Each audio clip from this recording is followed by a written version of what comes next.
Tetapi dari awal juga dikhawatirkan bahwa bila sesuatu yang direncanakan secara massal tidak diikuti dengan sebut saja sistem mitigasi yang sempurna, maka pada suatu waktu dia akan mengalami chaos, kekacauan.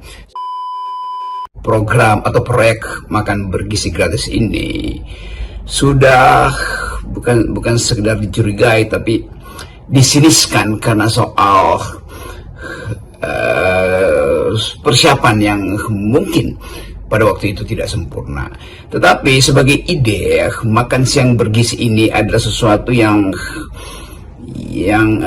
dari awal dimaksudkan untuk mendistribusikan keadilan pada mereka yang tidak mampu untuk membayangkan masa depan anak-anaknya.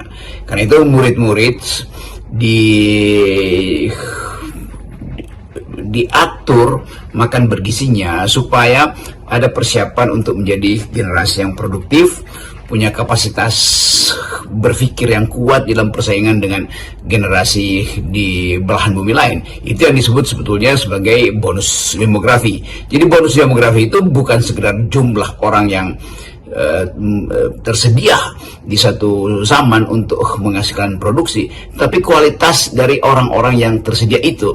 Nah, karena itu Presiden tentu punya semacam visi yang kuat untuk menghasilkan generasi yang bagus, maka stunting harus diminimalisir, dan gizi bagi mereka yang sedang bertumbuh harus dipastikan mencukupi itu. Tetapi dari awal juga dikhawatirkan bahwa bila sesuatu yang direncanakan secara massal tidak diikuti dengan sebut saja sistem mitigasi yang sempurna, maka pada suatu waktu dia akan mengalami chaos, kekacauan.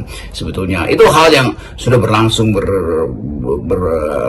bercontohnya banyak dalam sejarah, bahwa semua proyek yang sifatnya massal di dalamnya pasti ada potensi untuk terjadi kekacauan tuh. Nah, ini yang saya kira dari awal seharusnya sudah dipikirkan oleh pemerintah. Kita mulai melihat korban yang berjatuhan, dan itu penanda bahwa ada manajemen yang buruk.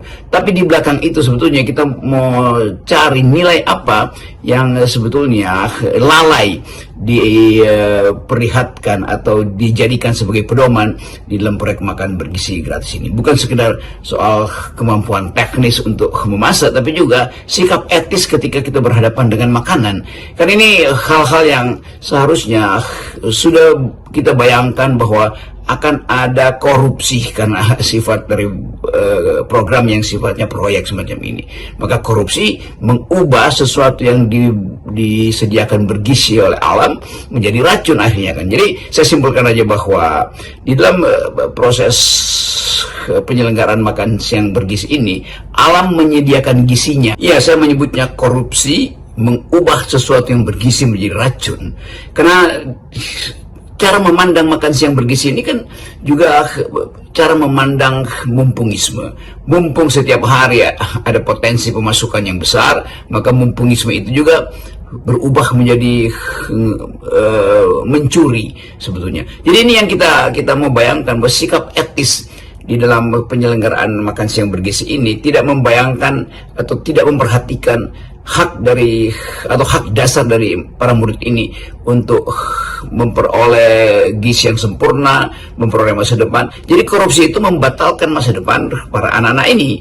Kita mulai melihat betapa cemas murid-murid itu begitu masuk sekolah menjelang jam makan.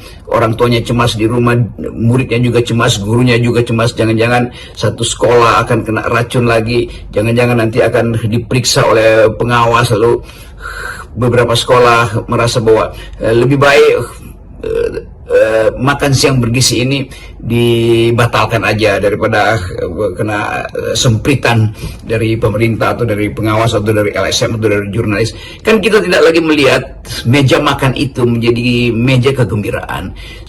Sendok pertama mulai diragukan, sendok kedua guru mulai memperhatikan, sendok ketiga ada yang mulai lemas. Jadi sebetulnya psikologi ini yang membuat makan siang itu jadi semacam teror mental sebetulnya. Nah, penting untuk memulai dengan keadaan ini supaya kita buka semua bahwa apa yang tiba di meja-meja makan anak-anak ini mungkin tinggal 30-40% dari hak mereka. Selebihnya itu menguap entah kemana dalam proses pembuatan kebijakan, dalam proses pembelian bahan makanan, dalam proses distribusi. Semua itu yang kita sebut sebagai korupsi sebetulnya. Jadi hal yang paling pertama seharusnya dievaluasi adalah manajemen atau potensi korupsi di dalam manajemen pendistribusian itu, sejak dari rantai pasok pertama bahan makanan sampai dengan soal piring yang harus dicuci oleh siapa dengan anggaran berapa tuh. Jadi kita lakukan semacam evaluasi besar-besaran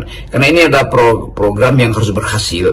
Kendati dia menggerogoti APBN itu urusan lain lagi, tetapi hak anak-anak untuk memperoleh makan siang bergizi betul-betul harus dipersiapkan demi gizi masa depan mereka, demi masa depan mereka. Jadi gizi yang diserap oleh sistem pencernaan anak-anak ini, itu yang kita sebut tabungan peradaban, itu yang kita sebut sebagai modal investasi untuk kepemimpinan mereka di masa depan. Jadi ini soal yang sangat serius dan harus juga serius kita evaluasi apa sebetulnya di mana soal yang bergizi ini berubah menjadi hal yang berat.